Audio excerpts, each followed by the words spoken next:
بسم اللہ الرحمن الرحیم۔ دعا قبول ہونے کا وقت۔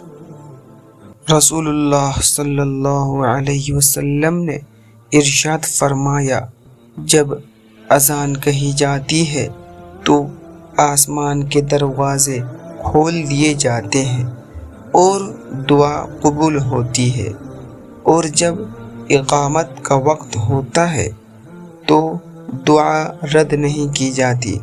مطلب یہ کہ جب اذان ہوتی ہے اس وقت دعا کرنے سے فرشتے دعا کو بھی ساتھ میں اللہ تعالیٰ کے پاس لے کر جاتے ہیں، اور اس وقت آسمان کے دروازے کھلے ہوتے ہیں تو دعا ڈائریکٹ اللہ تعالیٰ کے پاس پہنچتا ہے اور اللہ تعالیٰ دعا کو قبول فرماتے ہیں۔